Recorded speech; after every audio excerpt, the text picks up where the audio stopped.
very often that I am speechless, but just behold the beauty of that fish. 31 pound of dawford black coal-like mirror.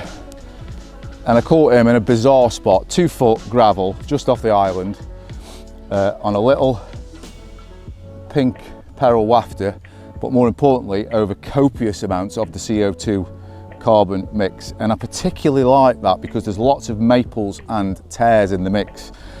And it's ever so weird, I'm just reading Oz Olness's book now, and he's sort of saying, really believes in the hemp, the maples and the tares, post-spawning, really the carp search them out. And I thought, well, I'll try that because I know that carbon do a really good mix of that.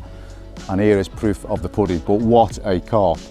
The bite, the whole water just dropped and erupted, such as the shallowness, but then he got a load of weed around his head, so he was coming quite easily. But look at his back, he's almost purple, he's that black, but what a carp.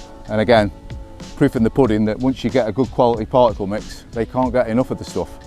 What a fish, and what a place Dawford is. It's just biblical. Mega, mega carp.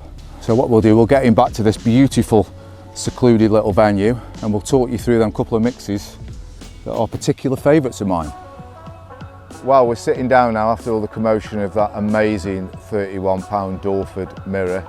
Just biblical, which is kind of one of my favourite words. Black and dark and gnarly and just amazing. So it seems a fitting time to talk about the mix that I use, or the mix that I'm using at Dawford.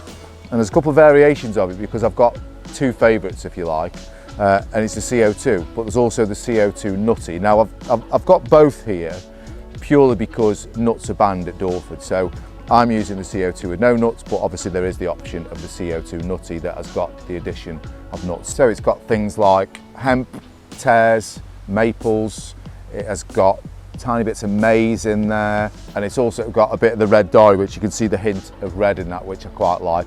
The addition in the nutty mix is obviously it's got chopped tigers and it's also got tigers. So I think Luke has done that because obviously there's quite a few waters that may or may not ban nuts.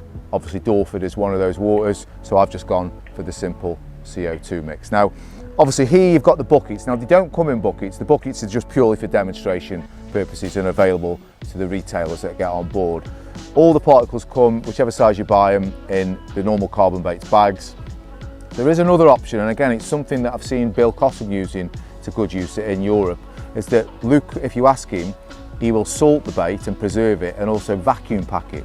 So obviously that is easily going to last you up to 2 weeks, easily. So if there's no freezer facilities, if you've got to use particle, there's an option there for the guys as well. And as I'll just grab a little handful of this, and it's just, I mean, there's just so much going on. I mean, you've got everything going on in this mix. There's your bit of tiger, there's your hemp, there's your bits of maize and your tares. And it's quite interesting that I'm reading a book, like I said earlier when I was holding that fish up, I'm reading Oz Olness's book at the minute, Forces of Nature I think it's called.